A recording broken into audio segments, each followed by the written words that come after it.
Freedom Renegade Radio Podcast. I am Holistic Meditation. This is my brother MC Monkey D. We got Funk Master Fletch in the back. Thank you guys for tuning in. We appreciate you. This episode is sponsored by Downpour Digs, Jerome, Idaho. Waterproof Apparel. 634 South Lincoln. Go in there. You can get $10 off a pair of boots just by mentioning you saw the podcast. Boom, baby. Yeah, what were you just going to say? Tell me. About what? I was saying let's start the podcast. Oh, I was saying that like you were talking about Amazon. They have a thing now where you can... What was I saying about Amazon? You're going to have to say it. It had something to do with like you... At the store now, just by going and pulling something off the shelf and walking out the door, it'll make you basically pay through like Apple Pay. They were going to... Apparently, I was wrong about what I was saying in last week's episode from what I was just informed by Fletch, but they were going to have a system that was like, you grab something off the shelf that registers. You don't even have to go check it out. It just, you walk out the store and it pays off this card automatically. Yeah, what I was going to say about the whole thing was it was super annoying to me. Like last time I went in there, they have like all the U-scans, every single one of them, you can't pay cash anymore.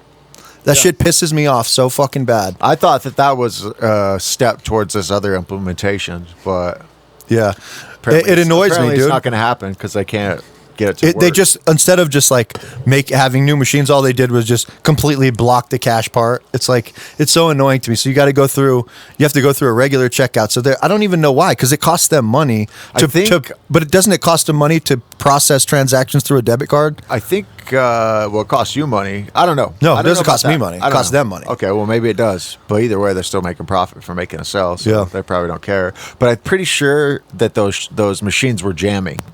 Oh, really? So they might have just said... That could make sense. That would make more sense. If I remember, I'd have to ask some of the cashiers or something. But yeah. It might have been something like that, and they're just like, we're sick of dealing with this. I was reading a thing the other day on the internet, and I'm not sure how true this is, but in my head it made sense where, like, if you have a $50 bill and I pass it to you, the 50 stays $50, right?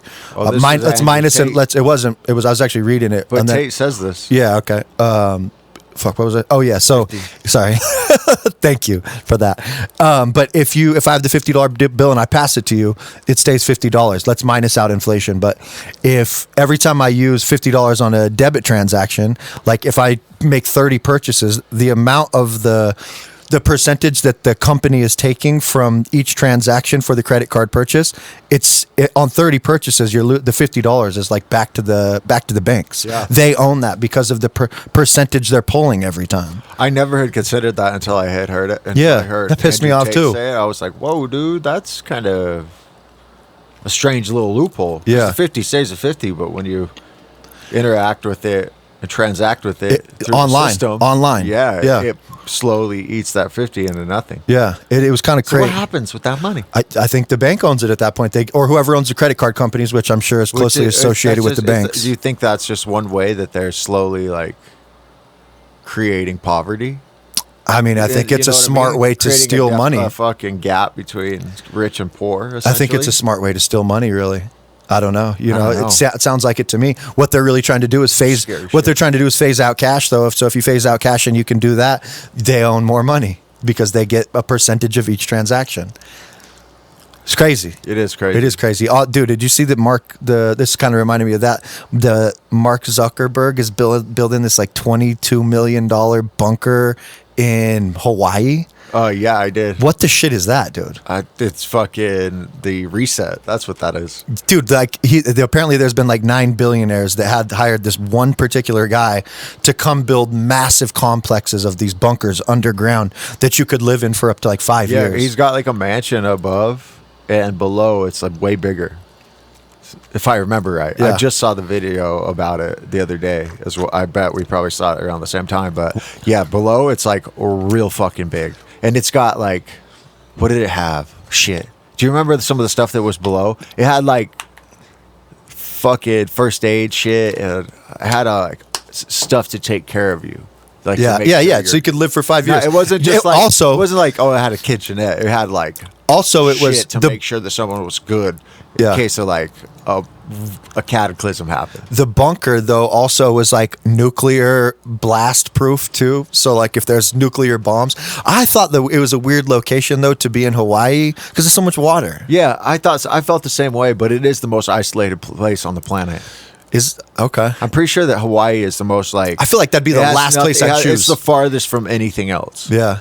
I'm pretty Interesting. positive that that's the case with Hawaii. If somebody, do you remember Pete Peterson from Project Camelot? And he was saying he moved to Idaho to the mountains He's from Idaho. He's from Arco, right? No, I can't remember where he's from, but he wherever he was living in like Las Vegas, and then he moved. I'm pretty positive he grew up in like Arco. Yeah, I can't remember, but he moved back to Idaho, particularly after he served in the military, because he was saying Idaho's like the best protection for if there's like a meltdown of civilization. Yeah, he was like out in the woods. He actually died here in Boise. Yeah, I know. It's crazy. I've actually heard that with that statement about Idaho multiple different ways. They do a think tank. I'm pretty sure the think tank, the Pentagon does like a think tank every year about what would be the best place to be if like shit hit the fan. And Idaho comes up number one like every time because of all the attributes that Idaho offers as a state, as far as fresh water, land around it, like everything that it offers. Yeah. And Idaho's like the best place to be if shit hits the fan. Yeah. Because you can like survive here, I guess. I mean, you definitely want to be. I'm like, yeah, dude, real glad to be here. Because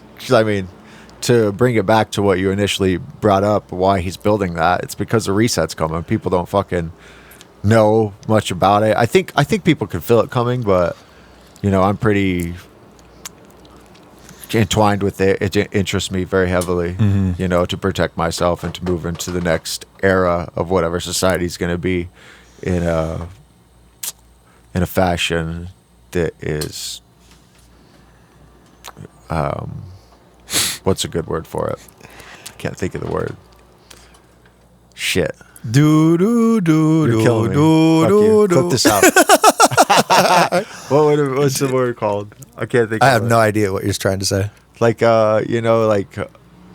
like an enriched lifestyle. To go into it, to transfer for this one into that one with an enriched lifestyle. You know what I mean? Yeah. But to know what's coming. Yeah. So that I can make that transition happen. I mean, you want to be somewhere where there's a low population, right? You don't want to have like mass chaos where you are. You want to have some surrounding areas that's like protecting you from like massive weather problems, whether it's like tsunamis or like giant floods or something like that. But it makes me wonder what these guys are building the bunker for, as far as like what information do they have that they feel like it's time for me to build a fucking bunker.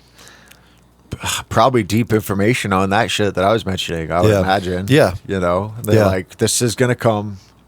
Maybe a lot of people are going to die. Yeah. There's going to be a lot of changes in the world. So we got to be prepared. What do it's if you can't grow your own garden, and if you can't I feel like it's worth investing in like grow lights so you can grow indoors so people can't steal it. I feel like it's worth, if you can't grow your own garden, how fast is a grocery store gone? Even if there's nobody near you, like grocery stores are gone in a day food wise. Yeah. You know what I'm saying? 3 days. 3 days. Sure. Yeah. But either way, like that's completely gone. And where do you sit? You got to have water purification. You got to be able to grow your own garden. You got to have a line of self-defense, and you know what I'm saying? Like, there's That's some exactly things. what I was going to bring up when you said you got to be able to grow, like bringing up the garden. I'm like, well, when this happens, it's a multi-layered system because you need to be able to defend it. Yep. If you can't defend it, you're just growing somebody else's food. It's true, huh? It's true. If just same with any attribute that you bring towards that situation of you standing on your own 2 feet and succeeding, if you can't defend it, then you're fucked. Which brings in the angle of community. You need food, water, barter ability. You need the attribute of community on top of it too, and self-defense. Yeah. It's like they call it the wealth shield at ITM. Yeah. I guess you need all those attributes to be successful in an environment where that potentially could be coming our way. You do. And people could think whatever they want about a conversation like that, but if you look at the world around us, and if you look at what happened in 29, and you look at the environment that we're in currently, we're headed for something that could be even more catastrophic than that. Yeah. Truly. Like I don't know how it'll play out. I'm curious, I don't know what you think about it, but at the same time, like if you're not prepared for this, then you're going to get eaten up. And if you're in a fucking city, you're definitely fucked. Like, get the fuck out of a city for sure. I mean, I think it kind of brings into things of like, when you're a kid, you always want to live in, like, at least me, I was like, oh man, a commune sounds fun, being around a bunch of people that are all working together, growing, being self-sufficient.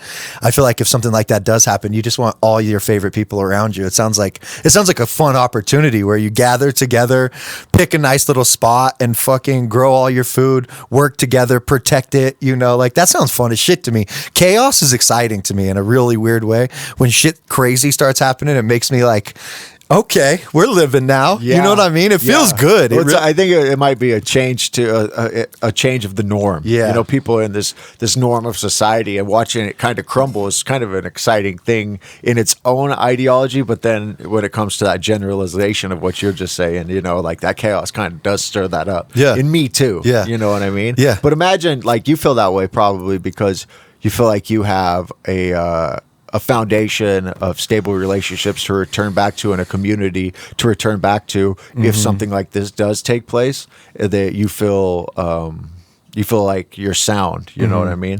But other people, when a situation like this comes around, they probably feel like it's a scary ass fucking situation. It's true. A lot of people, like, I know some people don't like it when I talk about this conversation. They really don't like it. Yeah. You know what I mean? Because, and I bet it turns It's 'cause it's scary. It might turn It's off scary. some viewers. It might make some intrigued because they're uninformed about it, or they're interested in it also.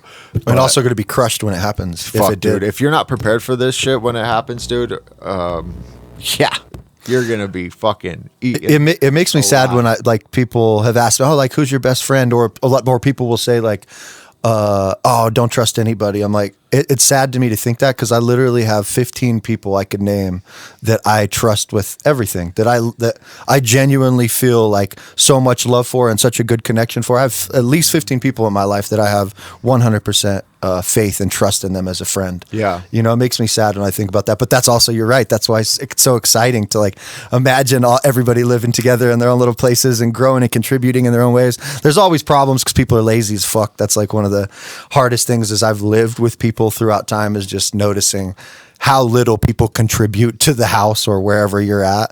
It's frustrating because you don't want to have to ask your friends or ask anybody constantly like, hey, rent's due, or hey, mow the lawn, take the trash out, do the fucking dishes. It's been a constant theme throughout every person I've lived with. Within like 2 years, it becomes a thing. Or like, dude, are we going to do this together, or are you just going to fucking sit on the couch? You know what I mean? Yeah. Your relationships can change in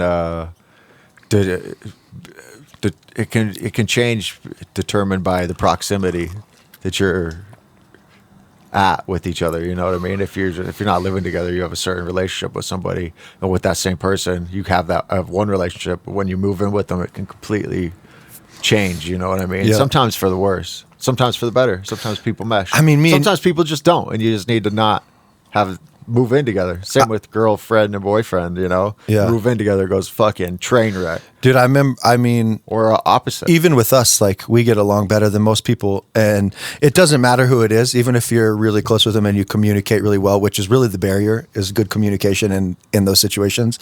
But even me and you, like, you get tired of anybody at some point, you know, like, even in relationships. I was thinking about this the other day. It is so nice in relationships to take time away from each other. It makes it so much better when you come back together. You're excited to see them, but when you're around somebody every single day, you just get tired of them. It doesn't matter who it is, dude.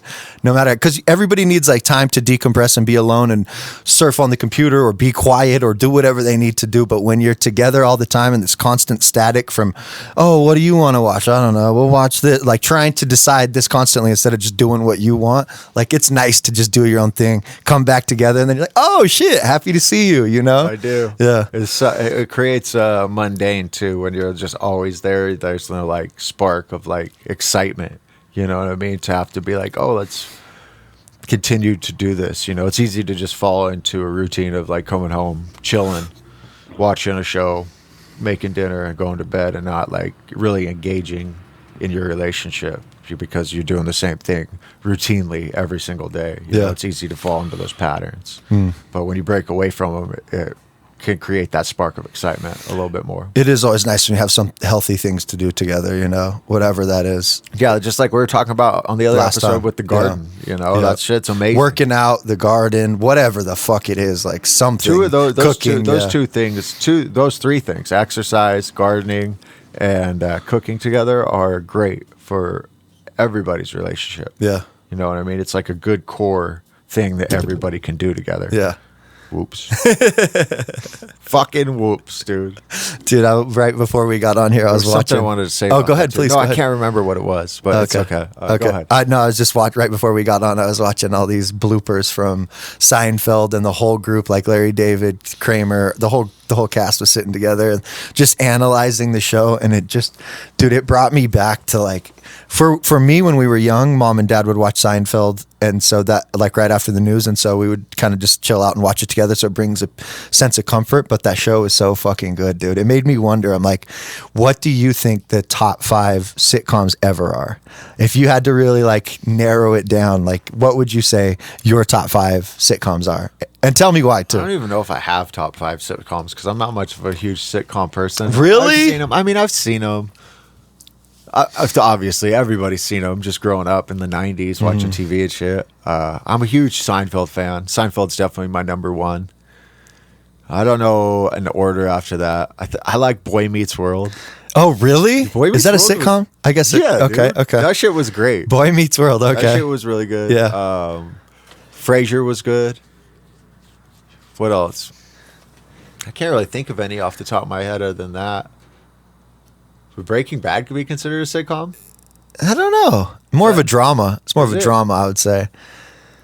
What else would be considered a sitcom? You want to know the good ones to me? Don't name Office. That doesn't count. Office is the best one, in my opinion. I've never watched it. I've watched Office probably 75 times through. What else? Modern Family is one of the best shows ever, dude. I've never really watched it. If you haven't, it's one of the best. What else? Sunny in Philadelphia is fantastic. Never really watched it. Really? Never really watched it. You want to know the one that people sleep on the most, I think? What? New Girl. New Girl, never really watched dude, it is incredible. Me and Carly watch so many sitcoms together, but I would say the number one, I'd say Office. The number 2 is Frasier. Like Frasier is one of the most well-written shows ever. Like Seinfeld's not even in my top 5. After I started thinking about it, I was like, oh yeah, Seinfeld's probably 3, and then I started thinking about my favorite ones. And dude, the way Frasier is written is just absolute. It's so witty. In every 5 seconds, something witty is happening. It's so intriguing to watch. Curb's good. Curb and Seinfeld to me are like the same. Yeah, because the same writers. Yeah, the same writers. But the cool part about Curb though is it's like more improv, and you get to actually see Larry David be Larry David, not George Costanza play Larry David. Yeah. You know? But when you see how good George Costanza plays Larry, when you see how he actually is, he crushed that role, dude. If anybody else played that role, it wouldn't have been as good. How can you crush a role so hard you ruin your career? That is weird, huh? Even Elaine, every person in Seinfeld is known for what they played for in that show. Even when I see them now, I'm like, that's all I can think. Still to this day, how many years later? 30 years later? Fucking crazy. Yeah, when you see George, dude, you think he's George. Dude, he is. Jason, I don't even know his last name. Jason something. Alexander? Oh, you're right. Jason Alexander, yeah. What's Elaine's real name? Something Louise Dreyfus. Dreyfus, I think, is... Julia Elise, something what's Dreyfus. Kramer's name? Fuck, I don't know. Dude, Michael Richards, thank you. That motherfucker hasn't been in anything since he played Kramer. Well, when he got on... You're dropping the fucking bombs on stage at the Laugh Factory. Yeah, dude, when you drop like the N-bomb, you're going to lose your career, bro. You can't drop that. Yeah, dude. yeah. What are you doing, dude? Yeah. It was just early... Go ahead. Trailer Park Boys is good. Okay. Yeah. I've never watched that one either. It's funny. Damn, there's a lot of... Ricky-isms, there's nothing as funny as Ricky-isms, dude. I've been watching cartoons for too long. Yeah. I wouldn't have my head in the same show. On that note, people were... Go ahead. That's actually amazing, though. You should actually tell us how long have you been watching and how long has that been running? That blew my mind. One Piece. I've been watching One Piece since I was in 8th grade. I remember watching it when I was a kid on Cartoon Network. It was early on in the show, and now, what is it? 2024? That was like 2004. 20 years. I've been watching it for 20 years. Did you say when you started? 25. How early into it was it when you started? I think that it had made it about 150 episodes in. You think One Piece is the best? Yeah, by far better than Dragon Ball Z. It's my favorite. Yeah, I mean, Dragon Ball Z is great. People could debate it all day, but Yeah. my favorite is One Piece. Dragon Ball Z is probably my second. I like Yu Yu Hakusho a lot. You never got into One Punch Man, huh? A lot of people love that show. I've never watched it, but I've never got into it. Yeah. There's a lot of them I haven't gotten into. Naruto, was that good? Yeah, Naruto's really good. Yeah, Avatar was really good. I really liked Avatar. Avatar's a The good first one. season A of good Avatar was American one. incredible. They did a good job. Yeah, and the way they tie in like spirituality into this kid who's like fighting, it's almost like an aspect of Ryu. That's the best. That's the great thing about anime is it brings out this hero characteristic and lets people gravitate to it to apply that attribute into their own life. Well, for you, You know what I mean? So, we were talking about situational comedies, sitcoms. What would you classify animes? You call them animes, but do they follow like you said, a hero line, or are they comedies as well? Do they do? So I think if you actually look it up, like if you looked One Piece up right now, you'd probably see that it's like multifaceted in that regard. It's comedy, it's drama, it's fantasy, it's adventure, and probably more. But it's everything, dude. And when you watch it, you get all those factors. Like there's times when you get fucking gut buster laughs because there's shit that happens is just fucking hilarious, dude. But then you get moments that are drama moments that are like really deep character building moments, you know what I mean, and bonding for characters. You get moments that are fucking super happy, joyful, adventure style, fantasy shit. Like it's very captivating to a person's imagination, and the story of One Piece is being told great. It's the narration of it is amazing because the person that started One Piece, the guy that's writing it, his name's Ichiro Oda. He started writing it in 1996, and before he even started the first chapter, this is what's great about it, because sometimes when you watch shows, whether it's American television or any show, you'll see that they get to a point and they're just kind of wiggling around. They're writing and they don't know where they're going. But since this guy, before he even started writing the story, he knew how it was going to end. So he knows exactly where it's going. To me, that is just amazing. The foreshadowing that this guy will put in the show is like the best foreshadowing I've ever fucking seen ever. Like he's the greatest foreshadower of any writer I've ever seen. Like there's stuff that he was talking about 30 episodes in that he didn't introduce until like 450 episodes Jesus. in. Yeah. Like he was like foreshadowing for hundreds and hundreds and hundreds of episodes with characters, dude. It's like I remember watching it. There's a character named Jimbai. They bring him up like 30 episodes in, and then like 450 you actually finally get introduced to him. And I remember being like, what the fuck, dude? what if this guy dies? Because he's old, right? People worry about if he that. dies, how does it? Is it already planned out? He gave the editors the end. Oh, really? Yeah, I'm pretty sure. Oh, shit. Like So people know where it's going. Fail safe. Yeah. He knows what the very last page is going to be. Jesus, dude. People ask That's him, so amazing. what's most exciting to you about One Piece to write? And he says, drawing the last chapter or drawing the last page. Damn. Like, oh, Dude, fuck, I bet he give me feels goosebumps. I bet he baby. feels depression. Woo! I bet he feels depression when he's done, though. You know that feeling of like, What are you gonna do? I've- It's been dude, your whole life, dude, And what it's done for people. Yeah. this show has literally fucking changed lives. You know what I mean? There's a feeling when you finish a project, like when you every time you just like you're done, it's complete. There's like a little bit of a down, like now what, dude? Yeah. Comedians, I but hear also feel too a breath of like. It's both. It's bittersweet, right? Yes, yeah. But I always thought it was cool with you. I always observed this, that it was like you. For a lot of people, they look up to humans, and your whole life you were looking up to like not comic book characters, but like anime people. You know, whether it was like Goku or Luffy. And so that aligned you in a different direction than people that look up to humans because they're so flawed, right? Humans always they always say you don't want to meet the people you look up to because it's like you're always disappointed. I hear that so fucking much when people are like, "Oh, I couldn't wait to meet Michael Jordan. He's the dick to him or whatever," you know. But you're aligned with like an idea more so than you are with a person. But that idea is a character, and so that like seemed to help you in your life be more. I don't know, more aligned with like love and truth. You know what I'm saying? Like you're the characteristics you looked up to, you tried to embody those always in your life. It seemed to help you, you know, in that way. And I'm sure you're one of millions of people that do the same thing, you know? Yeah. I think I've gone about it in a lot more serious way than a lot of people would go about it. I think a lot of times people that watch anime and implement it into their lives, you know, they were probably picked on or beaten down in school or, you know, so they're gravitated to it in a certain way. There's a lot of people that kind of fit the opposite of that, like I did, you know, like they're athletes but still watch anime and are driven by that energy that it gives them.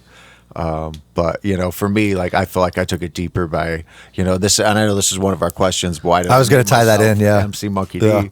But that's why I named myself MC Monkey D, was because of those admirable attributes from that character, and I brought it into my own life, and then live it. Yeah, it's funny because I make fun of you. There's a childlike nature to it, and a playful nature to it, but also to something that's very admirable about the character. If you know the root of it, then you'll know the depth of what it is. Can you tell me something about this though? Because I'm always confused because I don't watch One Piece. I see clips though, and they're always interesting.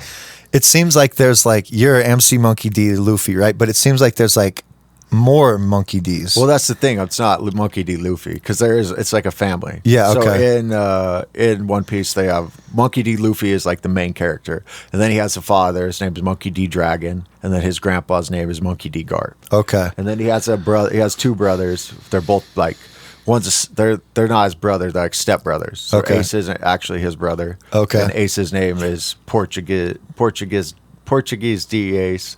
And then Sabo is also their like stepbrother, but they're not. He isn't actually a stepbrother. He's just like their friend that they became brothers. Mm-hmm. But Sabo, I don't know his whole name, but he was like a royal member of a family on the island they were living Okay, on. so it's a family thing. Yeah, but Monkey D is just like a family thing. Okay. And so that's why I don't like consider myself like Luffy. Yeah, You're your own. I'm just like Monkey like D. it. Yeah, Okay. Another Monkey D. Okay, that's what I mean? dope. And That's the dope. MC Monkey D is like the real world Monkey D, our world, our universe. If you wanted to be like Marvel. Yeah. You know what I mean? Yeah. Okay, that makes sense. Yeah. Monkey D MC. Monkey D MC. Flip it on its head, baby. That show's great though, man. It's been running since '96. It's still fucking running. They put out an episode every week. They're worried about that guy's health. He used to smoke cigarettes mad, like fucking chain smoke. Writing and smoking go together, That's like bro. a thing. Yeah, I love. totally can see it, dude. I can see how Stephen King was sniffing fucking blow like a madman, not even remembering writing fucking books. You know That's one thing I miss about like when I was younger, when I was drinking a lot. It was like one of the best things to do. I think it's partially because of ADHD. It's hard for me to just sit down and do it.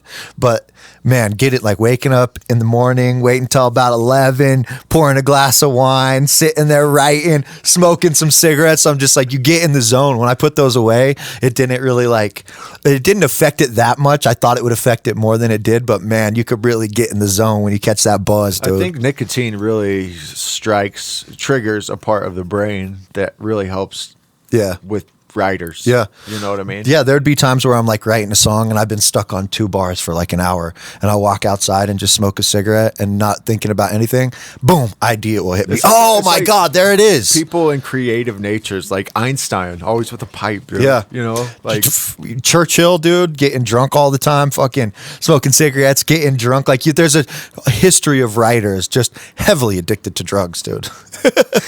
I won't go into the details of my situation. Yeah. Of Okay. My preferences, but I have my preferences too. Yeah. I think we all do. Yeah, for sure. But dude, you know what's been annoying me lately is I shouldn't say annoyed too much, but people this happens to me at shows, and this happens to me at like online. People be like, "Oh my God, this guy looks just like Mac Lethal," or someone will walk up to me. Your coworker the other day was like, "You look just like this guy," and I'm like, that motherfucker's ugly as shit.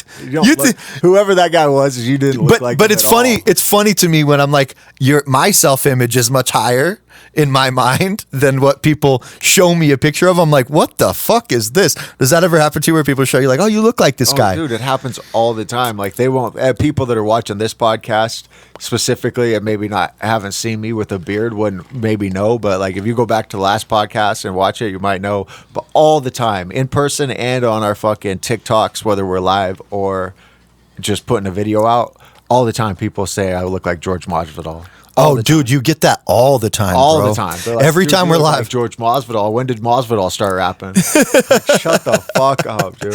I got this guy off the league. Someone used to, in one of my posts that was on Boom Bap Nation, when they put one of my videos up, everybody in there kept putting this picture up of this guy in the league, and he's just ugly motherfucker, dude. And I'm like, what the fuck? Dude, isn't it weird how those comments came in when you did the Boom Bap Nation shit? You were getting a fair amount. You were getting like 50-50 on the comments. Yeah. And Same video that blew up. When we fucking transfer over, it's like 98% to 2%. Yeah, It's positive. Yeah. It's insane. I've Yeah. never, when you go through other people's comments too, you don't see that same type of positivity. I No. was shocked when it first started happening to us, but it's been consistent throughout. Like our average is throughout all of them, I bet, is like 85. This is the key to really like any marketing is finding the niche that you fit into, dude. Getting shared on Boom Bap Nation, people didn't want to see some white kid rapping on there. They had so much hate for it, but directing it in the right place and finding the right people is why it's so important to develop a specific area you're targeting, your audience, to connect with them. That's what I was saying like a few podcasts ago, is like just finding that 1% that cares is so many people, dude. It let it go through that organic trail, and it found that organic connection along the way too of people that gravitated to it. Yeah. You know what I mean? It's- So it drew that audience in. Yeah. Rather than just go out to a network of people and they're like, well, this isn't necessarily our shit. Rather, it didn't just put it out to an organic audience and let them decide for themselves. This is one of the things I've always noticed in hip hop, that like, let's just take the 5 basic elements. Like, in no place in the other 4, like beatboxing, graffiti, breakdancing, what am I missing here? Breakdancing, graffiti, DJing, and all those, and all the other elements. Not only are the best people in the world not from America, like breakdancers, you're going to find them from Korea. Like, it's in all of the other 4 except rapping. They don't give a shit where you come from. It's like, it really does hold true to like the Martin Luther King thing, like being judged on the content of your character, not the color of your skin, right? Hip hop upholds that in such a beautiful way. But in rap, you better not be white, dude. To a lot of people, they can't stand it, but in all the other elements, like it doesn't, they uphold that in such a beautiful way. Like the best graffiti writers coming from like the UK, like the best breakdancers coming from Korea, the best like all over the world. It's everywhere. It doesn't even matter. No one cares. You just got to be dope. But man, it's funny when they shared that shit on Boom Bap Nation, just being white was like, fuck this white guy. You know what I say, when you say all that, it gives me the realization that all those attributes, the beatboxing, the breakdancing, the graffiti writing, and the DJing, Yeah. all of those attributes can transcend borders. Yeah. Because they don't necessarily need language. Interesting. They can be communicated without. They can break down language barriers. Mm-hmm. But emceeing is confined to whatever area that language is spoken. And a big part of it is like in graffiti, you don't see the person that painted it. You see the art. Mm-hmm. So it's easier to remove see the the person artist. that did it. Yeah, and in music, when the DJ's up there, it matters what you're hearing the same and thing getting could be into applied. The same thing could be applied to the music. Too. Sure. You don't see the sure, face. but you're gonna see me. just hear You're the- gonna you see just me hear if the I'm rapping. And most times, if you're watching the music video, yeah, like, but you can do it through just listening to a song and it paints its own picture. I had this idea a long time ago. I wanted to write a dope ass song and have one of my buddies, Ace, who's black, be the person in the video, just as a social Don't test. even say it. I know, huh? You probably shouldn't even say it, dude. Yeah, because someone's gonna take that shit. It's like, if you're gonna say it, you better do it tomorrow. But I really did want to make a music video where he's rapping it, and I wrote the whole thing, and just see how it's perceived. You know what I'm saying? Yeah. And have him Same thing. have him be in the I probably video. shouldn't I'll say rap this the whole idea thing. either. Maybe don't save it then, because I just probably gave away something good. Yep. I have another video idea that I've had in my mind. I got another. I think I know what it is. the phone. Yes. Yeah. No, that's a different one. That's the best one. That's the best one. But you know what I'm talking about? I don't yet. No, don't even bring it up. Well, think about like Pete and Bass and 90 Right. Pete and Bass works because they're 80 or whatever. And they supposedly, And it kind of gives them an image that is like, this is not supposed to It's kind of like the Gorillas. Right. And so now we have 9 and Dex, and you're like, okay, this makes so much more sense. Those ideas that you got are fucking great ideas. They are good ideas. I just need You shouldn't have blown it out. You just fucked it up. Somebody, hopefully the audience... Don't watch this podcast. Hopefully the audience isn't big enough. Hopefully the audience isn't big enough, or anyone that's in our creative place. to fucking take that idea. Yeah. Oh, he'll do it. He'll do it. Hopefully, someone doesn't take it before he does it. Yeah. I have so many freaking good ideas written down in my phone of stuff like that. But the other one, I really just can't discuss it on here, but it is going to be epic, dude. I got so many skits from back in the day. We have good skits. We wrote out some really funny shit, dude. Someday someone's going to approach us and be like, you guys want to make a little show? And we're going to have a fucking binder full of skits, dude. We have some funny ones. I got one that sticks out in my head about those skits I wrote. It was when I had Dan living with me, and Dan's one of my good friends. I had him living with me, and he was going to this coffee shop because he has hots for this girl, but he doesn't like coffee. So he's going to this coffee shop, and he kept picking up the coffee from this girl, and he'd come back, and he's like, dude, this girl keeps hooking me up with coffee. It keeps giving me big fucking coffees, but I don't like coffee. He's like, you want it? Yeah, right. So he keeps going and fucking trying to see this girl, and she keeps giving him big coffee. He likes her, and she doesn't know that he doesn't like coffee, and he's just coming through to see her, and she likes him, and he doesn't know it, but she keeps giving him big fat fucking coffees. I just thought that was like a beautiful little dance. Yeah. You know That's the fun part about skits is like you just run across them in your life and you're like, this is too fucking funny. It needs to be like acted out and played. And it would be fun to act out. Like there is a question today actually that's asking us about like what we would like to play in a movie or something like that, or what type of movie we would make. But that's what we would do. I couldn't think of I don't know. But now when I think about it, that's what I would like to do, dude. Make a little funny series of skits, dude. I would be good at it. I know I'd be good at it. We would be good at it. Yeah. All we just have to do is think tank. We already have a bunch. Have some Cindy's, dude. Smoke some Cindy's. Yeah, you get it. But seriously, get in here and just fucking go to work. You know what I mean? Yeah. Bounce the ball. Smoking Cindy's. Start right there. Those are Zens for people that don't know. Right? Yeah, seriously. But yeah, dude, I would love to do that. I could see that as like something that I would have been really good at, but I just never got into, like stand up. I feel like with those things, just the fact that it's crossed our mind, I feel like those things are like line up in the future. Just the interest in it, because that's really exciting. I feel like every time something like that's happened in my life where I'm like, this is so exciting, it's so fun to mess with, it finds a way into my fucking life, dude. Yeah. In some weird way, Yeah. We've had a lot of people ask us. Someone actually on Instagram that's a pretty big movie producer recently contacted us and like, hey, would you guys be interested in playing a couple roles in my movie? I'm like, yeah, fuck. I don't know what the movie is, but yeah, let me know.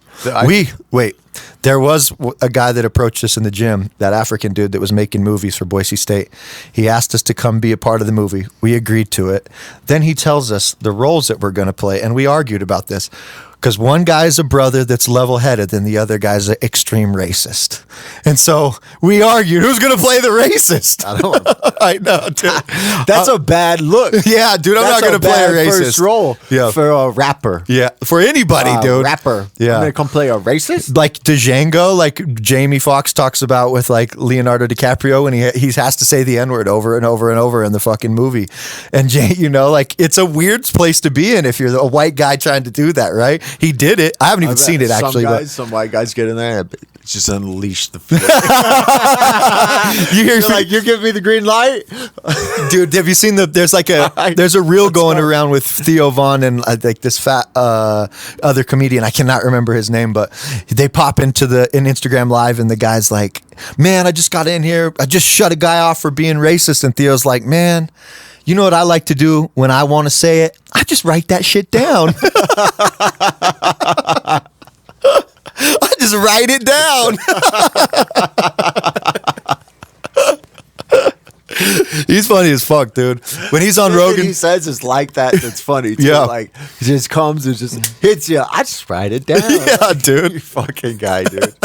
Dude, on Rogan's podcast, he has so many things that just throw Rogan for a loop. And it's like, what the fuck, dude? Theo's one of the funniest people, the most naturally funny people I've ever seen. I totally agree. There's no way 90% of it's not bullshit, though, dude.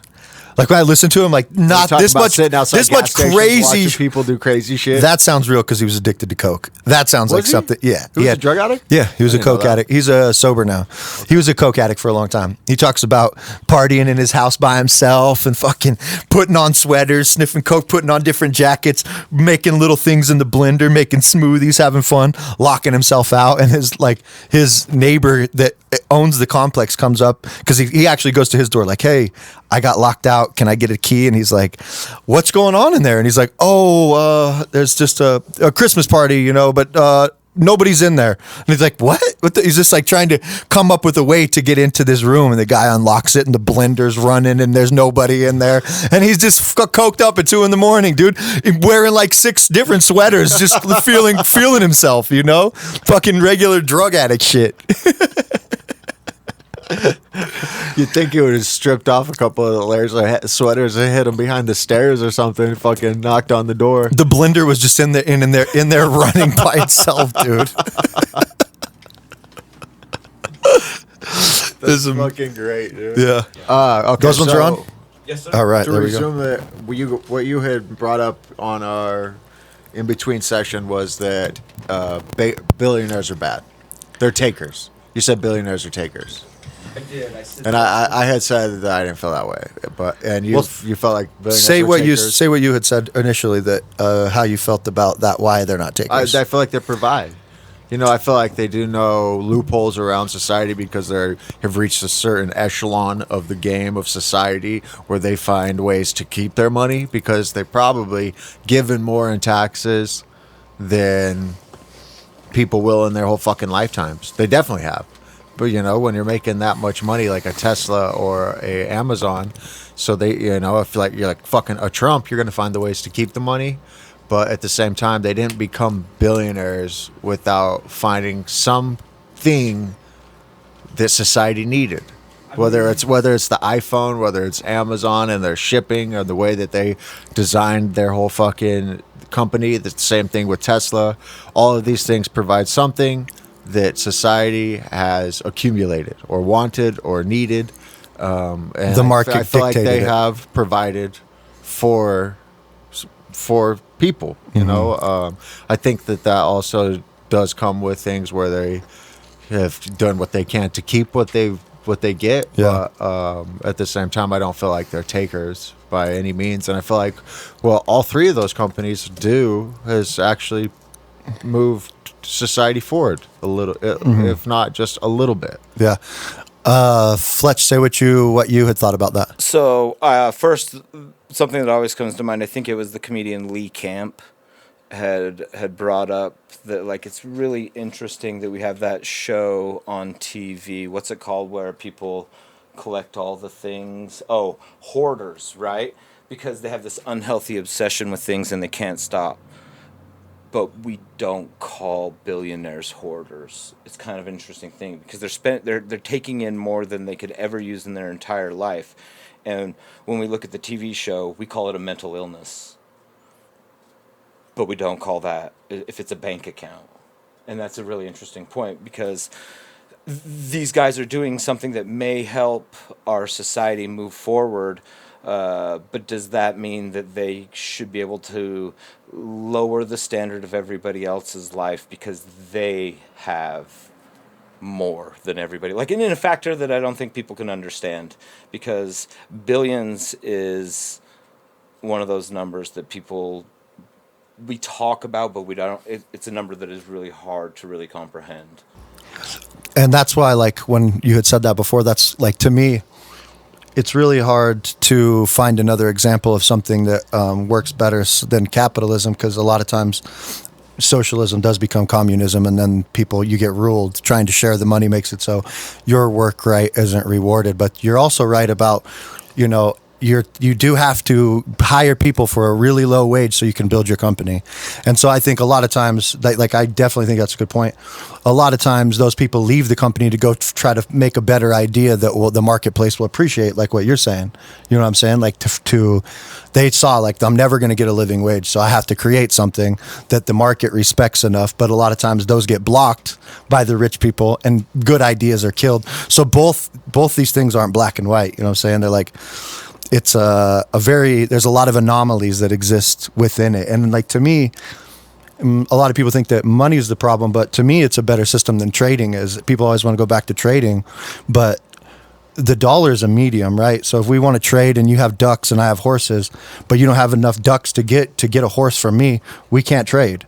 So the dollar makes it so there's a medium value in the middle that everybody wants the dollar rather than the trade value. You know what I'm saying? And one of the problems with capitalism is also, to your point, that like if the dollar bill is ever stationary and not flowing through the economy continuously, it creates a junction. It stops it. And so one of the hard parts about capitalism, if the dollars aren't continuing, if the whatever you're using, dollars, gold, silver, if it's not flowing, the economy dies.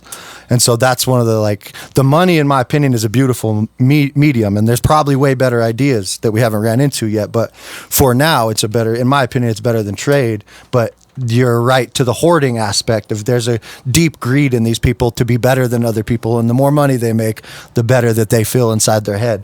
But as long as the money's flowing, that's what the hard part. Like, I don't think that what you had said in the background was like, let's say you get $20 billion, and after you hit that point, you have to be pure philanthropy. Anything over that point, maybe not a bad idea. I don't know. We'd have to see it in test runs, right?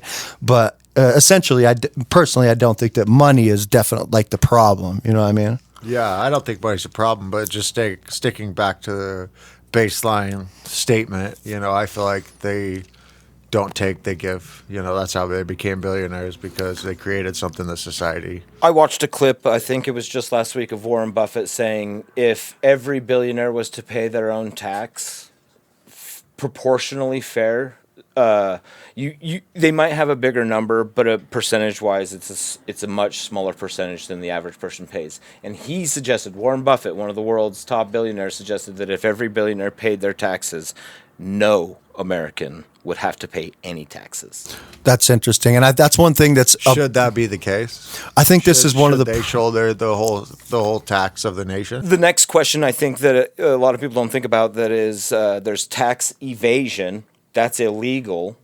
Tax aversion, that's completely legal. Now, tax aversion is strategizing to not pay a lot of tax, and you have to be at a certain level to utilize some of these systems. And so now you have a slanted system where these billionaires and corporations aren't paying their fair share of taxes. And that is the problem. It may be a big number, but it's not percentage what you or every other person pays effectively. Which is to me the giant problem of the tax code is literally a recipe book.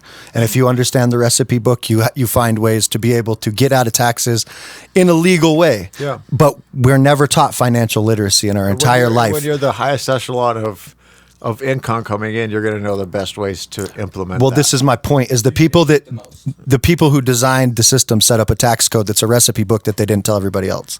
And so that does allow them to navigate through this and not have to pay as much taxes. And we, in school, why are we not taught about how to navigate a tax code and a tax system to put the right recipes together to bake a cake?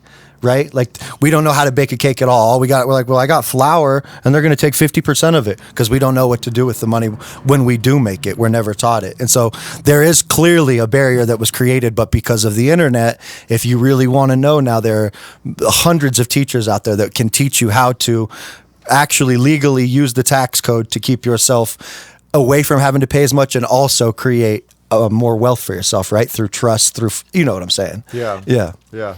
It's an interesting, this argument is really, not even argument, this discussion is a very interesting topic, because there's so many anomalies in each one of the things. No matter what point you make, there's a little bit of an anomaly somewhere. Yeah. I've seen one of the strategies that billionaires and people with high net values use is they have stocks, okay? Let's say you have a bunch of stock that's worth $100 million. You go to the bank and you get a loan, right? And they say, oh, well, I have $100 million worth, so give me a loan.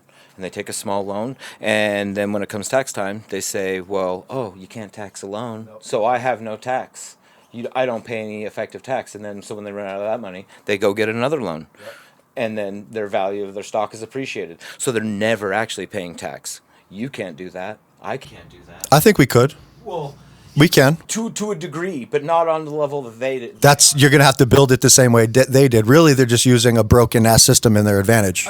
You say you could, but nobody's going to give you the loan that you want. And so they literally go back to get a larger loan each time. For sure. Until they die. That's the strategy, so they never pay tax. But there are a shitload of people that started with $0, built a business, and did that. What you just said. So not Elon Musk. I don't care about the people that did it. There's a lot that did it from nothing. Didn't Jeff Bezos start from his garage? $300,000 from his parents in his garage. Still, that's not that much in the scope of money. It's a lot more, but still, it's not that much. No, it's helpful. It is helpful. It helped him get started. Yeah. Yeah. Not from his own bootstraps. What about the dude that owns the Dallas Mavericks? What's his name? He started with nothing, created an entire company. He was literally sleeping on people's. What do you know his name, Fletch? I was gonna say Keith. Mark Cuban. Yeah, like his story. There's a lot of stories out there of people that actually did build it from nothing and do the same stuff. I'm not familiar with Mark Cuban's story, but I will look into it. Yeah, out there. I mean, that people come from nothing. But you're right. It helps when you got money. It helps when your family has financial literacy and you can get a hand up from someone that already did it. It does. Yeah. It is a barrier. It's a barrier to making wealth. And if you don't understand it, you're just going to ruin a business and ruin your finances. I mean, I have a nearly 800 credit score, and I can go and get loans, but they're not going to give me the types of loans. I wish I wouldn't have sold some Bitcoin. I wish somebody would give me loans on my Bitcoin. Whatever, whatever that guy was doing, he can, however he got to that point, there's a way to get there. So you just have to find it. You can go start getting those loans, move incrementally up. It's an incremental thing, yeah. Yeah. It is, because you have to build trust. You have to build relationships and trust with banks. Yeah, not just going to give you fucking $100 million. And actually, I think Nate said it best. I think familial. If you can do it familial, that's probably the best way. I think it was Killer Mike that really brought to my attention.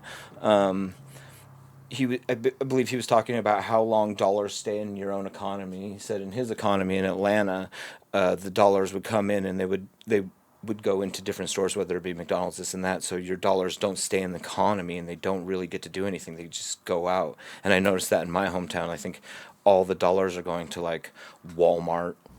Right. And like 3 companies. Like we were talking about with the banks. Yeah. The community can't build itself when every dollar you spend at Walmart is sent to a bank account that goes into the Walton's, bank. It doesn't get to be spent locally. It used to be you talked to your local banker and he made a decision because he knew you. But that's not the case anymore. It's all done based on your credit score and your the profile that's been built on you by 3 credit companies that don't know you really, where we are relying on these old systems, but they haven't been updated into modern systems. They could work. Banking, it could work, but our money is not sitting in our communities anymore. It's being vacuumed out and it's going into corporations' hands. Yeah. Yeah, and that is a really valid point.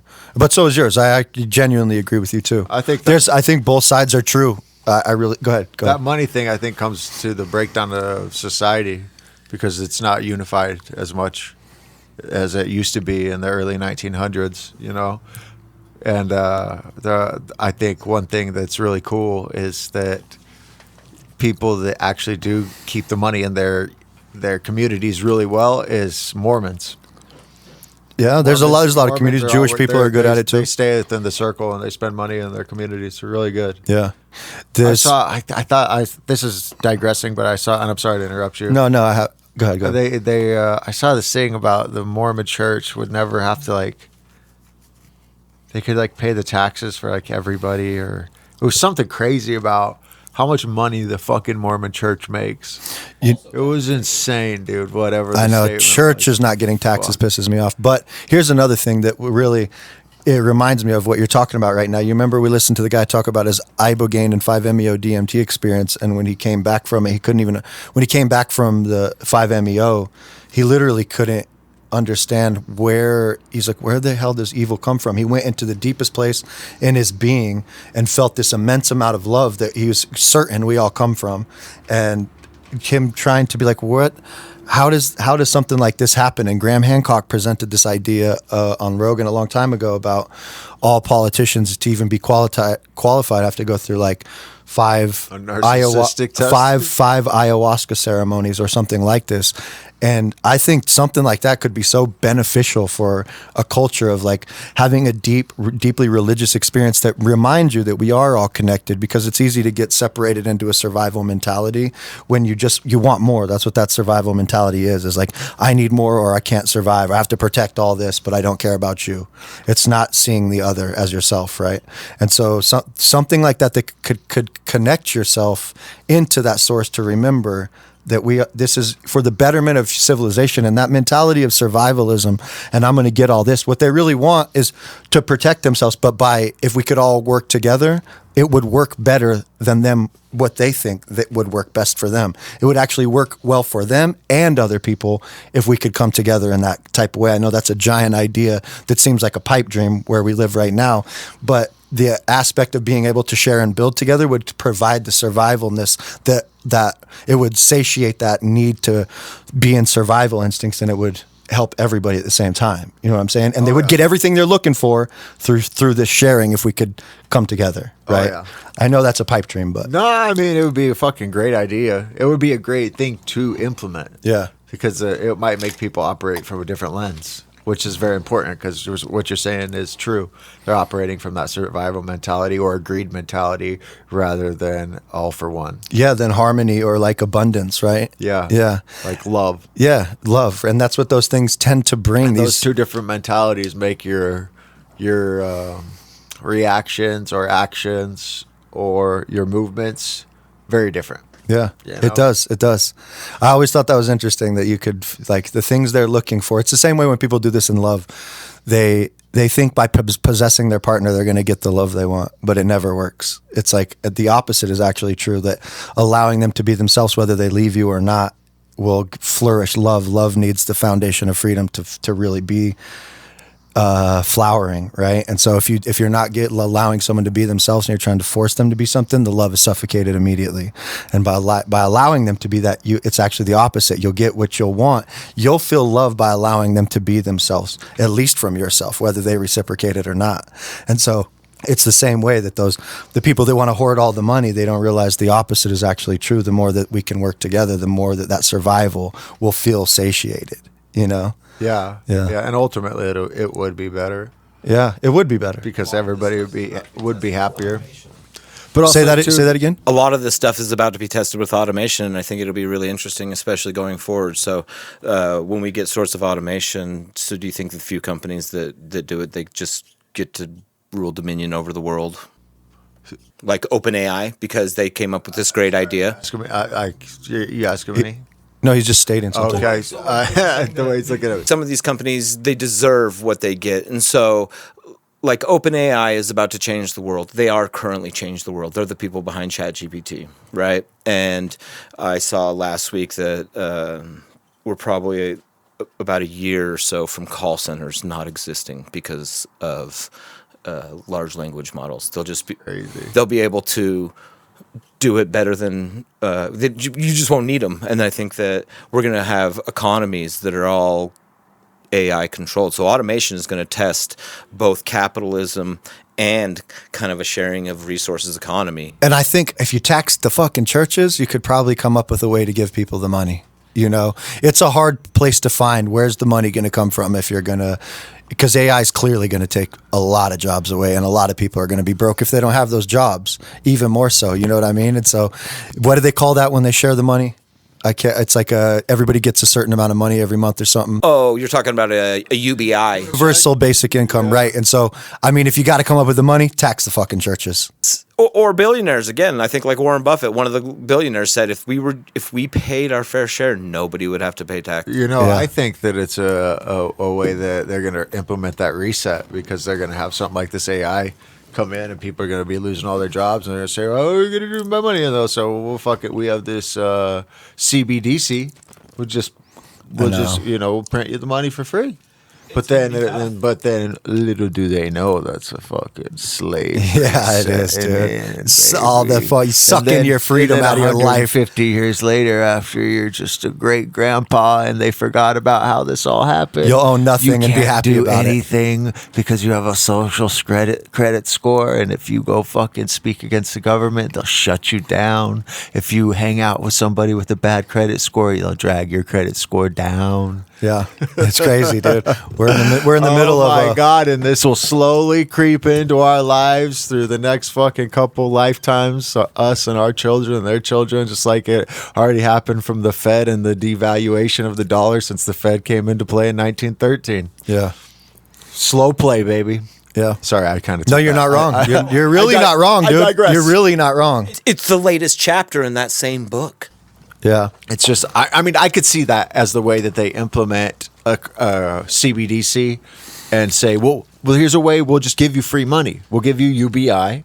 And then because we have a CBDC and it's not pegged to a fucking gold or dollar system, we can print as much as we want for eternity because it's digital. We're already there. The dollar's not pegged to anything. Well, I know, but they can only print so much. They can move decimals. Yes, the decimals can be moved with the fucking. But cash is the same by printing it. Cash is the same by printing more and more. It's literally just inflating the economy, and it's not backed by anything. And right now, dude, I love watching the videos I watch, dude, because they fucking like. You should see these charts. They're just like, bing, like pegging, dude. Like, everything is just spiking, dude, right now. Yeah. It's crazy. We've created a problem. I always hope this is just me like being hopeful in the world. I always hope that like as a civilization, as like the planet is moving through space, I hope that there's like zones, right? Like where we're at right now, there's only certain things unlocked within the human being. And as we're slowly moving into different like areas, energy. That there's like a threshold you hit Places. that unlocks something more in humans that wants them to have more of a desire for freedom and love. I like in my mind, I'm like, that's how I actually imagine the world, but I don't really know if that's how it works. But I hope that that's something that people are waking up from that. It kind of makes sense though, doesn't it? Like when you go to certain places in the world, it has like certain energy pockets, right? Whatever. Wouldn't it make sense that the universe would be the same way, and maybe the galaxy or our solar system is floating through the galaxy, or the galaxy is floating through the universe? Galaxy collide, right? Yeah. I mean, that means they're moving. So maybe they're moving through energy. A little bit, yeah. Again, the Mayans, like the 2012, we were actually entering a new era from their calendar. It's the new era. But then that have to do with more time wise, and also the rotation of the planets, rather than like where the actual galaxy is sitting in the universal space and what energies it's kind of can be passed through as that galaxy might be moving. They suggested that like in 2012 we were going to witness the end of the old system and the beginning of a new system, and I think it is part and parcel of the cycle. And I also think I think that has more like I'm attributing that with something like smaller in terms of like rotation of planets, you know what I mean, and alignment rather than movement of an entire galaxy throughout the universe. Both of those things, though, are true in that aspect, and I think that's what the beauty of like new generations coming about. Like people are like, oh, these kids are soft or whatever, the new kids. But I think these young kids that are coming from closer to the source are going to have like a different perspective that's a little bit fresher. And I think the time you're born dictates a lot of like the type of energy you have. And I think as we're moving forward, that the young kids are bringing a new perspective. And there's clearly a disconnect between older generations and younger generations. There always has been. But I feel like that gap can get smaller than like by these new ideas. And since we're the people that were the young kids, we can connect with the younger generation. Our good ideas can come into play with their ideas.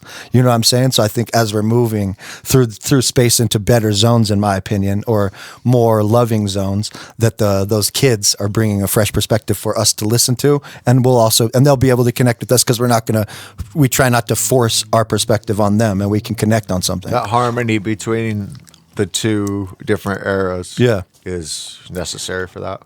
Yeah, sort of. Go ahead. I have nothing. Oh.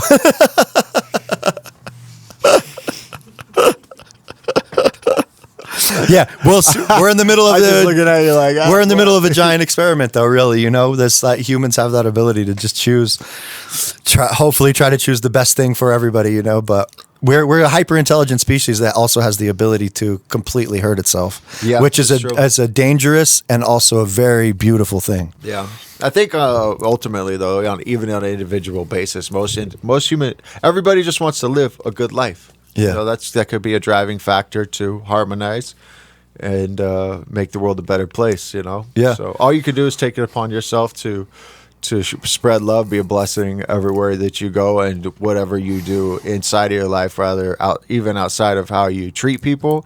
What you do for yourself. For your work in the world. Evolve that around something that can benefit the world around you. Make it a better place. Ease the suffering of your fellow man, and you're on the right track, no matter what it is. So hopefully, people knowing those ideals will bring people together. Yeah, and I think like Nick was asking me the other day, like, well, what do you think the nature of like a human is? Like, what's the nature of a human? And then as I was thinking about it, I'm like, a human is like, it's nothing set. It's literally a wide open possibility. And that possibility can go all the way towards being Buddha, enlightened, pure love. And it can go all the way into Hitler's, and it can go into mass destruction. And like every human being is this small possibility. And it depends on what wolf you feed. That metaphor. Are you feeding the good wolf or the bad wolf throughout your life? Are you learning from the bad and the mistakes you make? And that possibility, you're deciding every moment, where is this possibility going to end up? And that, to me, that's inspiring to think that, that I'm a possibility. I'm not fixed in anything, and I have the opportunity to find myself. And the more authentic I'm being, the more I'm getting closer to being my greatest possibility, Yeah. And I think it really is, to me, that's a really inspiring, beautiful thing to be able to like, my greatest possibility is there. It's not out of reach. It's just a matter of what steps I'm taking right now. Yeah. It takes a lot of diligence to maintain that intention and that focus, and to act upon it on a day-to-day basis. Yeah, what I mean? Yeah. But you only live once. Sometimes you need to take a rest or a breather or a reset. You only live once forever. But at the same time, you get my point. Yeah, bro. no, you go know ahead. what I mean? And Yeah. why not take now as an opportunity to always take action on the things that can make you your best self? Right, and a big... No time but the now. There's no time but the present. Right, and I think the universe is always trying to pull the best out of you. It's a matter of how receptive you are. How willing are you to take accountability for the mistakes that you're making? Like, that's a giant one. Are you able to be open to the possibility for the universe to penetrate into you, to be your best self? How hard are you fighting the flow of life? Yeah. Yeah.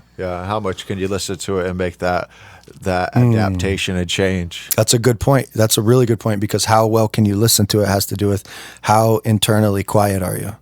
How much can you allow?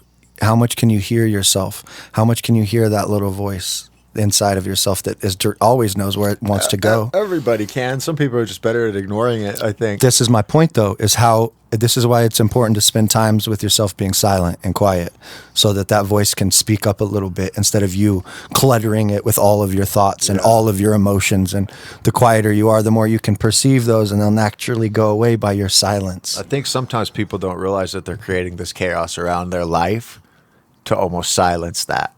Oh, yeah, yeah. Otherwise, it'd be so fucking loud that they have to take action on it.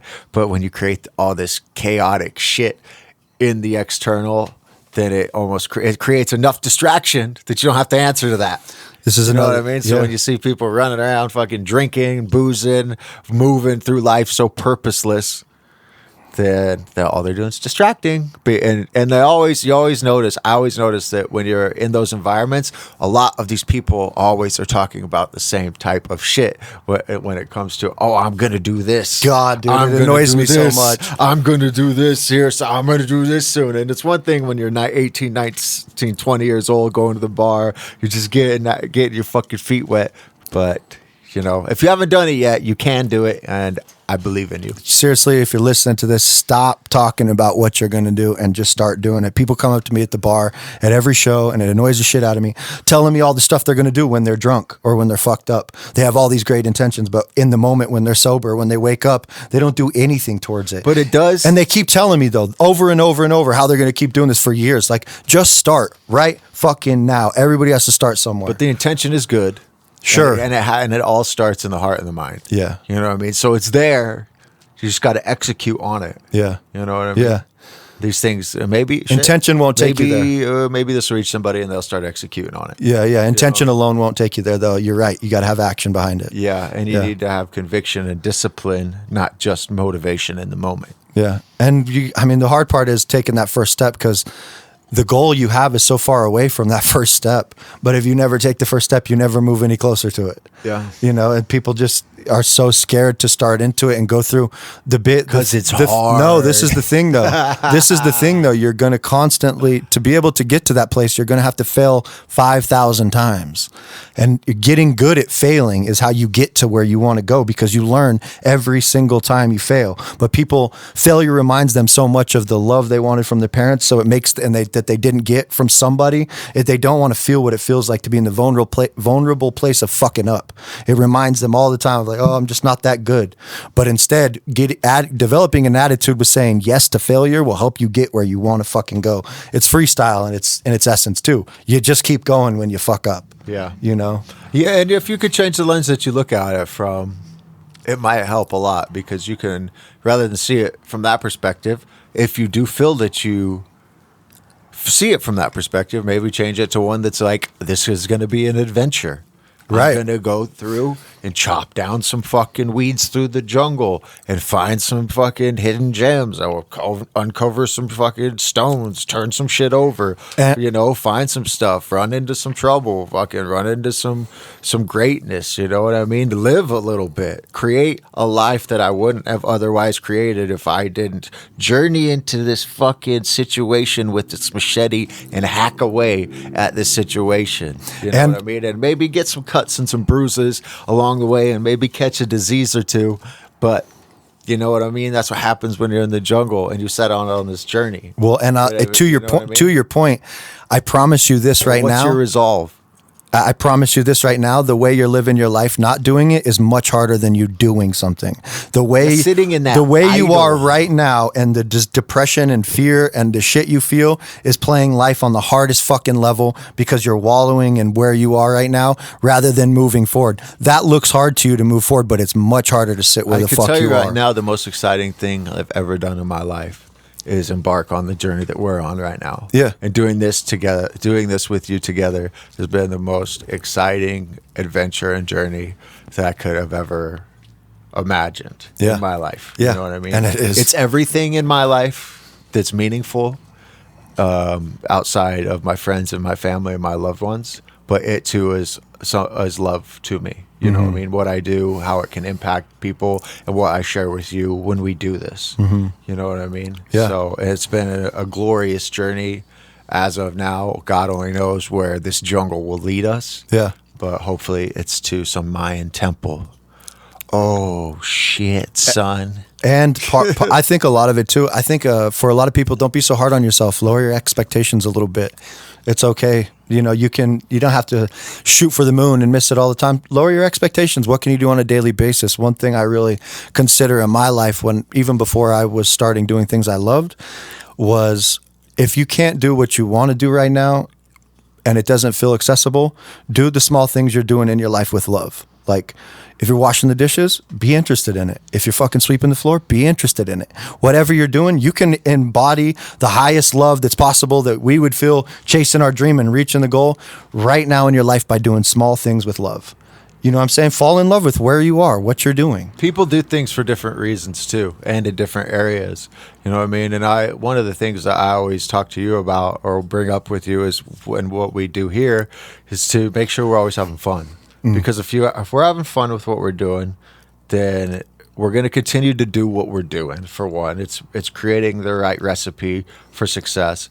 But within that recipe for success, that fun leads us to authenticity, and that authenticity with consistency, will somewhere along the line lead to magic, and it will happen eventually. I agree. And there's two ways to me when I think about, I was wondering the other day, like, how do humans learn the most? Like, what is the method? I'm thinking of like, okay, if the universe designs the world from hyperintelligence, what are the two ways that I've learned the most in my life to be engaged in life? And when I thought about it, there's two things. Number one was fun. When you're having fun, you're learning. Like when you're playing games, playing football or whatever, you're playing with your buddies, you're getting better as you're having fun. The other one a lot of people don't want to hear is pain.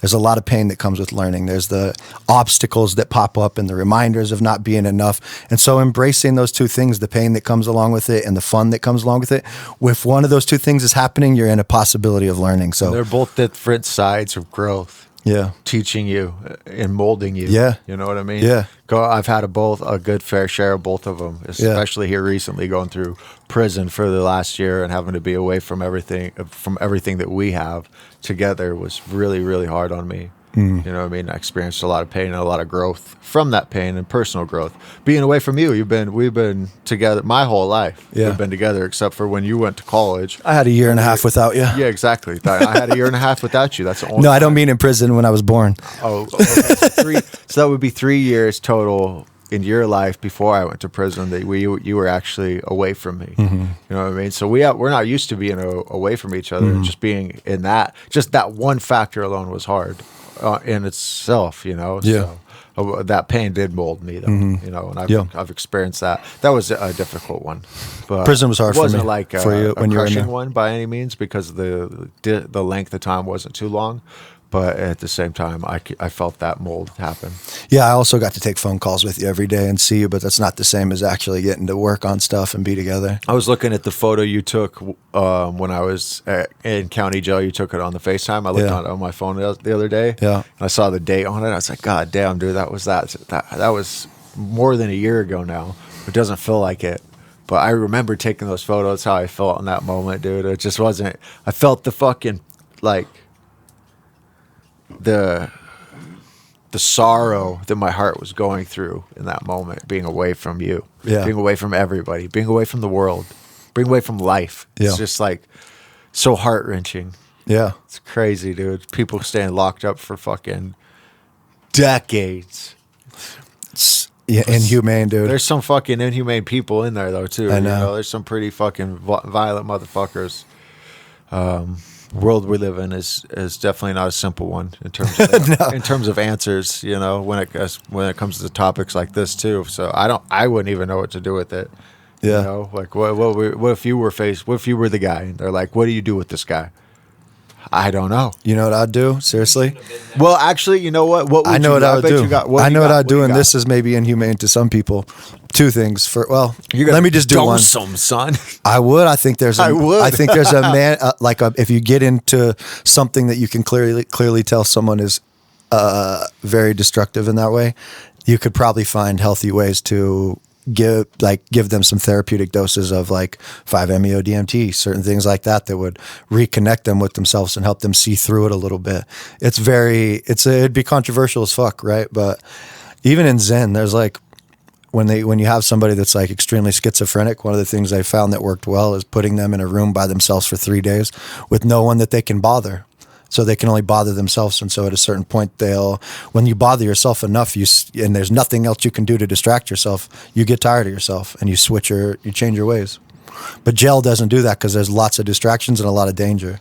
It's not the same thing as being in like a room all by yourself. You know, who knows? A lot of people come out of solitary confinement with the same thing. Like they found a way to fucking sit with themselves. You know. It's crazy. It's a hard problem to solve. I think that should. I don't necessarily disagree with your approach. Dose them, boom, baby. But I also think that it should be followed with like not psychiatric care, but like support, rehabilitation. What would it be? Counseling.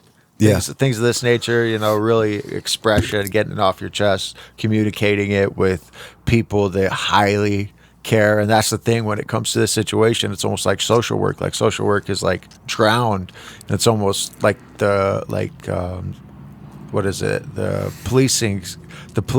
It's like they're lost care. You know, they're like disconnected in a certain way because they're, and like doctors the same way. You know, they're just like all day, every day, just like they're all sick. I can't fix them all. Like it's just like smack them on the ass and get them out the door type of mentality. So when it applies to this situation, you would need a lot of people with a lot of care, and you would need more of them than you have of the other side, because these guys are going to take such a heavy toll sifting through all this shit that the other people are putting onto them. And to remain with that level of care is going to be a very detrimental piece of success for these people. But also too, on top of that, I think that these individuals would need like true love, like a real, like a situation in their life where they say, I'm loved by this woman, this man, like I'm loved in my life, and the recognition of love for themselves.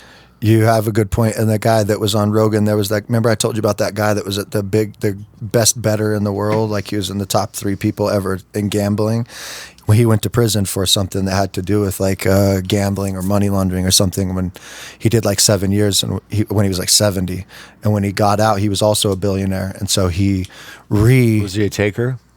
That's not the point here, but I just fucking. So when he got out, when he got out, he established. Right now, there's about 93%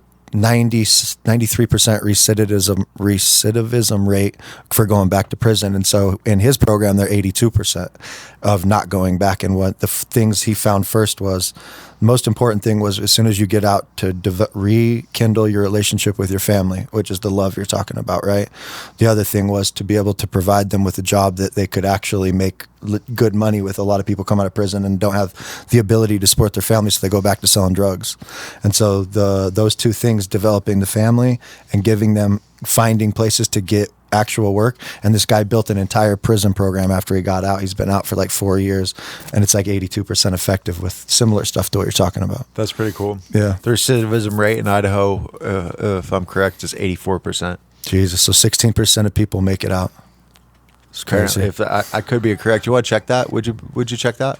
Recidivism rate for prisoners when they get out of prison in Idaho? Yeah, I'm pretty sure it's 84%. And I think you hit on a really good topic too, of like, well, like clearly the prison system is not. Thanks, Fletch. Clearly the prison system is not what they call it, is rehabilitating, right?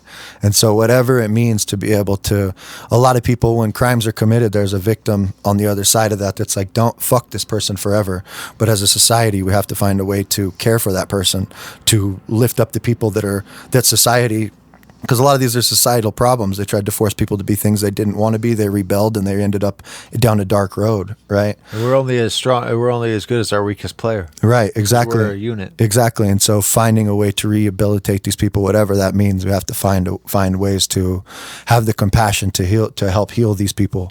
Even though there is a victim on the other side, would be really hard if someone killed your mom, to find fucking love in your heart to help this person. Yeah. But it's needed. But I think the way that the society is going about what they're doing is also skewed, and it changes with the eras, because I think one thing that's interesting is, like, early in the 1900s, they had a lot of insane asylums all over the U.S., and it was almost acting as the prison system back then. If people were almost out of line, they would say they were crazy and throw them into these insane asylums. And they had these giant, I saw this video on it the other day. They had these giant buildings all over, and they didn't have big buildings like that at all in the early 1900s. And they have these giant buildings for all these insane asylums all over the place. And now they're all demolished pretty much. Yeah. And now we have prison systems. It's also where it's almost a replacement for, like, in that time they're like, oh, they're crazy, throw them in there. But now instead they're like, we'll create laws. They just went about it a different way. Yeah. Almost. Yeah. And now what is the recidivism rate? We found that Idaho has a 3-year recidivism rate of approximately 37% for males and females with term sentences who were released from prison in 2018. In other words, more than a third of people with term sentences re-entering the community were back in prison within 3 years. Jesus way off Christ. On my percentage. It's still such a high percentage, dude. 84 was a lot higher, though. I was way off. I'm glad we have you to look that up. It's one of those things That it is a problem because you learn how to be a criminal in prison. You find out. Do when I was in there, the guy taught me how to fucking cut open a lock, pick a lock, basically. You know, like They were telling me how to make fucking tattoo guns. yeah. Like they know how to make them, dude. They know how to make a lot of shit. They're a genius, you know. And- When you and- spend a lot of time in there, you pick up tricks of the trade. In those insane asylums too, back in the day, that's where they would test all the new drugs on people. I had a guy tell me when I was in there that they would make ink for the fucking tattoo guns out of melting down chess pieces. Yeah, plastic. Yeah, Yeah. I think That's- and also too collecting. So I think that was a fucked up way to do it because I think it might have made people. If I remember right, that way it'll make people sick potentially.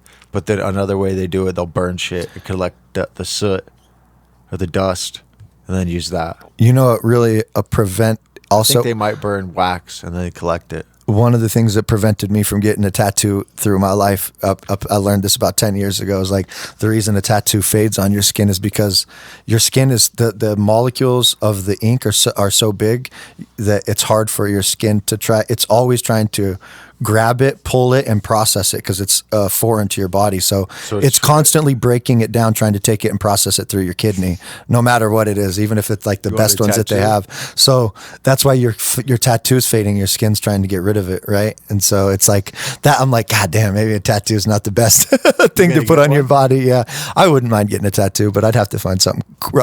There's nothing I like enough to put on my body. I would love sleeveless tattoos. I think they look sweet, but there's nothing I'm like, I want can't this imagine every you with day. the tattoo. Oh, I would have if I could, I would, if I had things I liked, I'd have sleeves, dude. I think they look great. I totally agree, though. It's not something I want to put on, and I'm like, oh, I want to look at that every day.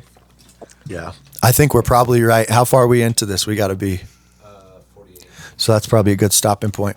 Cut it. Thank you guys so much for watching the Freedom Renegade Radio Podcast. We are going to be doing an album release July 27th at the Reef, and we would love everybody to come check that out. This new album I got is my best work yet, and so I'd love for you guys to see it live. Come get a copy.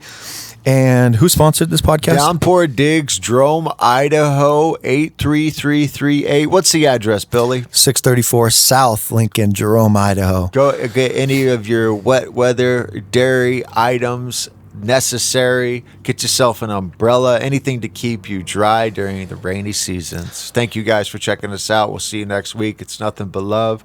This is the Freedom Renegade Podcast, Holistic Meditation, MC Monkey D, and Funk Master Fletch. Let's go. Fuck it. Thank you guys. We love you.